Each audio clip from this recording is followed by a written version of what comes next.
mendapat daun si anak dara. Suai. Di bawah sarang burung tempua. Suai. Salam santun pembuka bicara. Selamat datang untuk semua.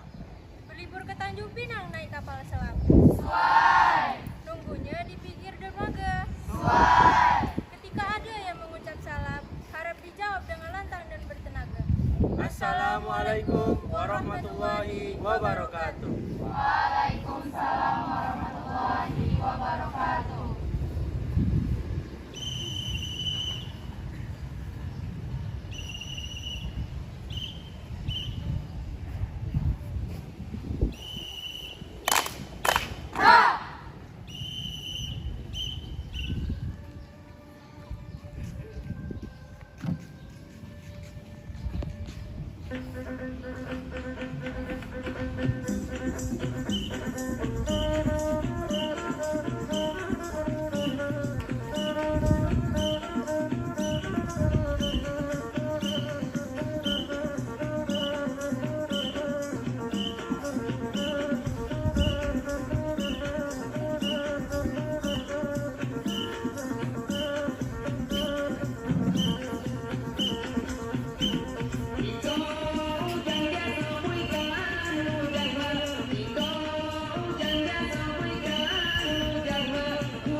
Konon pada zaman dahulu kala, di daerah Dumai berdirilah sebuah kerajaan bernama Sri Bunga Tanjung. Kerajaan ini diperintahkan oleh seorang ratu yang bernama Cisim. Ratu ini memiliki 7 orang putri yang elok dan rupawan, yang dikenal dengan sebutan Putri 7. Dari ketujuh putri tersebut, putri bungsu yang paling cantik, namanya Mayang Sari. Putri Mayang Sari memiliki keindahan tubuh yang sangat mempesona. Kulitnya lembut bagaikan sutra, wajahnya elok berseri bagaikan bulan purnama, bibirnya merah bagaikan delima, alisnya bagai semut beriring, rambutnya panjang dan ikal terurai bagai mayang. Karena itu sang putri juga dikenal dengan sebutan Manyang Mengurai. Kalian adik-adikku sungguhlah cantik rupawan. Kakakku, Mayang Kemuning, kau memiliki rambut yang hitam dan panjang serta lembut. Mayang Kamboja, kakakku, kau memiliki mata yang indah. Adikku, Mayang, kau memiliki suara indah untuk penyanyi. Mayang Anggrek, kau mempunyai kepintaran seperti ibunda. Mayang Mawar, kakak memiliki kebijaksanaan yang diturunkan ibunda. Dan adik bungsuku Mayang Sari, kau memiliki semua yang kami miliki. Terima kasih kakak-kakakku, aku menyayangi kalian semua. Karena terlalu asik berendam, mereka tak menyadari ada beberapa pasang mata yang melihat mereka, yang ternyata adalah Pangeran Empang Kuala dan para pengawalnya.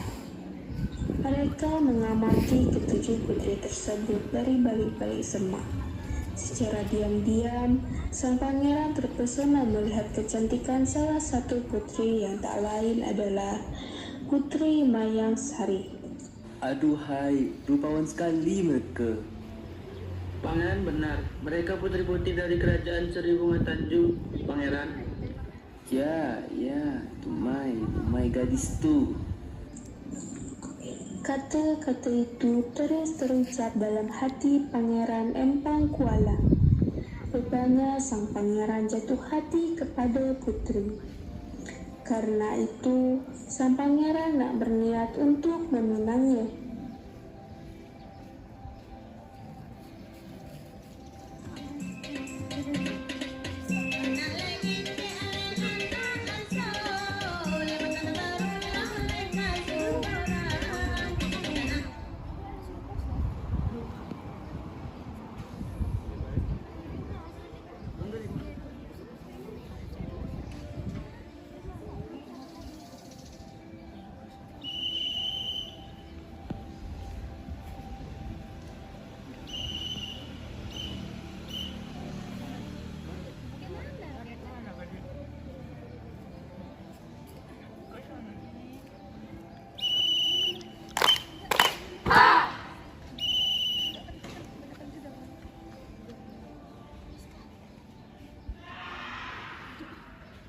Pangeran jatuh hati kepada putri.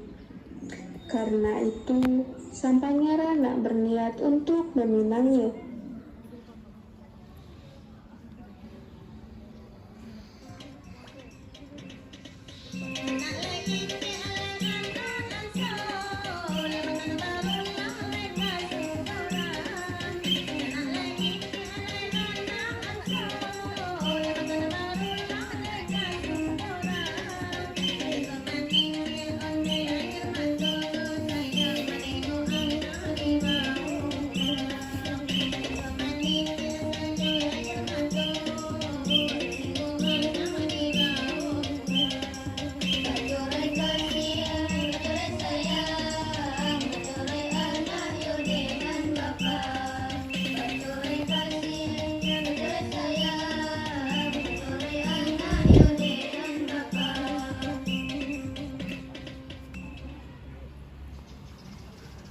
Beberapa hari kemudian, sang pangeran meminta ibunya, Ratu Melani, untuk melamar putri itu yang diketahui bernama Putri Mayang Sari. Wahai ibunda, antarkanlah tepak seri ini sebagai pinanganku kepada keluarga kerajaan Seri Bunga Tanjung. Baiklah anakku. Ratu Melani pun pergi bersama kedua pengawalnya ke kerajaan Seri Bunga Tanjung. Sesampainya di kerajaan Seri Bunga Tanjung, Ratu Melani beserta pengawalnya disambut baik oleh Ratu Cisima. Siapakah gerangan ini? Kan saya Ratu Melani dari kerajaan tetangga. Dan apa maksud ratu datang kemari? Saya bermaksud nak meminang putri ratu. Sebentar ya. Dayang, tolong panggilkan 7 putriku kemari. Tak lama kemudian, datanglah Dayang dan ketujuh putri tersebut. Inilah ketujuh putriku. Baiklah putri tujuhku sayang, perkenalkan diri kalian kepada Ratu Melani. Saya putri pertama, saya Putri Mayang Kemuning. Saya suka menjahit dan merajut. Saya putri kedua. Saya Putri Mayang Melati. Saya suka berenang. Saya putri ketiga. Saya Putri Mayang Mawar. Saya suka memasak. Saya putri keempat. Saya Putri Mayang Anggrek. Saya suka menari. Saya putri kelima. Saya Putri Mayang Kamboja. Saya suka berkebun. Saya putri keenam, saya Putri Mayang Lili, saya suka membaca. Saya putri ketujuh, saya Putri Mayang Sari, saya suka berkuda. Inilah anak-anak saya. Manakah yang ratu inginkan menjadi menantu ratu? Benarnya anak saya, Pangeran Empang Kuala, suka dengan Mayang Sari putri bungsu ratu. Bagaimana ratu? Mengapa ratu? Maaf ratu, kami tak bisa menerima pinangan ratu. Mengapa begitu, Ratu? Maksud kami kan baik. Saya paham maksud Ratu. Tapi, menurut adat kerajaan Sri Bunga Tanjung, putri tertualah yang berhak menerima pinangan terlebih dahulu. Saya mohon, anak saya ingin sekali memperistri Mayang Sari. Tak bisa, Ratu. Sekali lagi saya memohon maaf. Dengan perasaan kecewa, Ratu Melani dan pengawalnya pun pulang kembali ke kerajaannya. Sesampainya di kerajaan, para pengawal-pengawal yang ikut bersama Ratu Melani tadi pun menghadap kepada Pangeran Empang Kuala. Kenapa kalian bawa lagi tepak tu? Ampun Baginda, kami tak ada maksud mencewakan Tuan. Keluarga kerajaan Sri Bunga Tanjung belum bersedia menerima pinangan Tuan untuk memperistri Putri Mayang Sari. Apa? Pinangan saya ditolak. Kenapa? Itu karena adat mereka melarang putri bungsu menerima pinangan sebelum putri tertua menikah. Saya tak peduli dengan adat. Saya merasa terlecehkan. Pengawal, panggil pasukan yang lain. Aku nak menyerang kerajaan Sri Bunga Tanjung karena telah menolak lawan saya.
Amarah yang menguasai hati Pangeran Empang Kuala tak bisa dikendalikan lagi. Sang pangeran pun segera memerintahkan para panglima dan pasukan yang lain untuk menyerang kerajaan Sri Bunga Tanjung. Maka pertempuran antara kedua kerajaan itu tak dapat dielakkan lagi. Sementara itu, di kerajaan Sri Bunga Tanjung, Cik Sima segera melarikan ketujuh putrinya ke dalam hutan dan menyembunyikan mereka ke dalam sebuah lubang yang beratapkan tanah dan terlindung oleh pepohonan. Tak lupa pula, Cik Sima membekali ketujuh putrinya tersebut makanan yang cukup untuk 3 bulan. Putri-putriku, kalian harus bersembunyi di lubang ini. Untuk berjaga-jaga, Ibunda telah menyiapkan makanan untuk kalian selama 3 bulan. Baik, Ibunda. Kami akan bersembunyi di sini. Ingat, jangan keluar sebelum Ibu kembali. Baik, Ibunda, saya akan menjaga mereka. Baiklah, Ibunda pergi dulu. Setelah mengantarkan ketujuh putrinya, sang ratu kembali ke kerajaannya untuk melawan pasukan Pangeran Empang Kuala. Sudah 3 bulan berlalu, tetapi pertempuran antara kedua kerajaan ini tak berkunjung usai. Setelah memasuki bulan keempat, pasukan Cik Sima semakin terdesak dan tak berdaya. Akhirnya, kerajaan Sri Bunga Tanjung dihancurkan. Rakyatnya banyak yang tewas. Lihat kerajaannya hancur dan tak berdaya, Ratu Cik Sima segera meminta bantuan jin yang sedang bertapa di Bukit Hulu Sungai Umai. Awal, kerajaan kita sudah hancur. Rakyat sudah banyak yang tewas. Agar tidak memperburuk keadaan, saya perintahkan kalian berdua untuk menemui jin yang sedang bertapa di Bukit Hulu Sungai Umai untuk meminta pertolongannya agar dapat mengalahkan pasukan Empang Kuala. Baiklah Ratu, kami akan melaksanakan perintah Ratu. Pergilah dua pengawal tersebut ke tempat bertapahnya jin tersebut. Sesampainya di sana, para pengawal tersebut segera menyampaikan maksud mereka. Permisi ya jin yang sedang bertapa. Siapa yang mengganggu pertapa saya? Saya utusan Ratu Cik Sima. Kami nak minta tolong kepada jin untuk mengalahkan pasukan Empang Kuala. Utusan Ratu Cik Sima? Baiklah, saya akan bantu kalian. Pengawal tersebut kepada Ratu dan menyampaikan bahwa jin tersebut mau membantu. Suatu malam terjadi peristiwa yang sangat mengerikan. Secara tiba-tiba, pasukan Empang Kuala tertimpa beribu-ribu buah bakal yang jatuh dan menusuk ke badan para pasukan Pangeran Empang Kuala. Tak sampai separuh malam, pasukan Pangeran Empang Kuala dapat dilumpuhkan. Pada saat pasukan kerajaan Empang Kuala tak berdaya, datanglah utusan Ratu Cik Sima menghadap Pangeran Empang Kuala. Hei, orang Seribu Bunga Tanjung, apa maksud kedatanganmu ini? Hamba datang nak menyampaikan pesan Ratu Cik Sima agar pangeran berkenan menghentikan peperangan ini. Perbuatan kita ni telah merosak bumi sakti, rantau bertuah dan melalui pesisir Seribu Bunga Tanjung. Siapa yang datang dengan niat buruk, malapetaka akan menimpa. Sebaliknya, siapa yang datang dengan niat baik ke negeri Seribu Bunga Tanjung akan sejahteralah hidupnya. Baiklah, saya akan memberhentikan peperangan ini. Sadarlah Pangeran Empang Kuala bahwa dirinya lah yang mulai peperangan tersebut.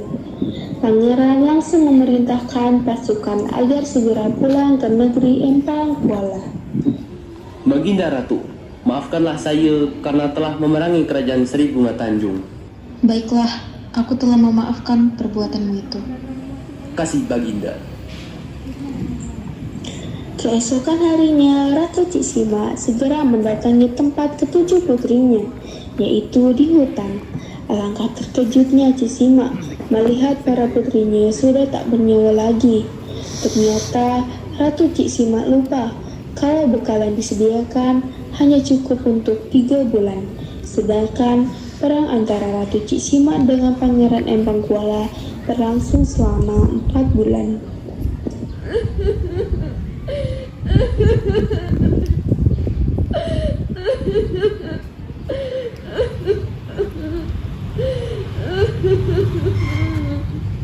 Akhirnya, karena tak kuat menahan kesedihan atas kematian ketujuh putrinya, maka Ratu Cik Sima pun jatuh sakit dan tak lama kemudian meninggal. Sejak peristiwa itu, masyarakat Dumai meyakini bahwa nama kota Dumai diambil dari kata Dumai yang selalu diucapkan Pangeran Empang Kuala ketika melihat kecantikan Putri Mayang Sari atau Mayang Murai.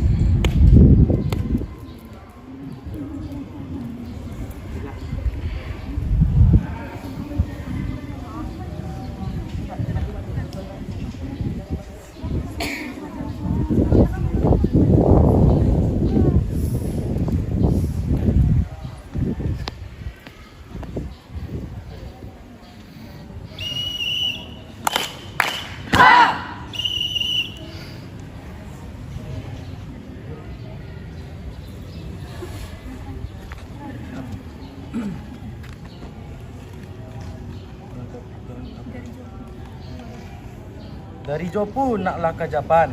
Tuan. Dari Japan ke Pulau Tifa. Tuan. Minta ampun kami ke orang banyak. Andai ada kata yang tak enak. Assalamualaikum warahmatullahi wabarakatuh. Waalaikumsalam warahmatullahi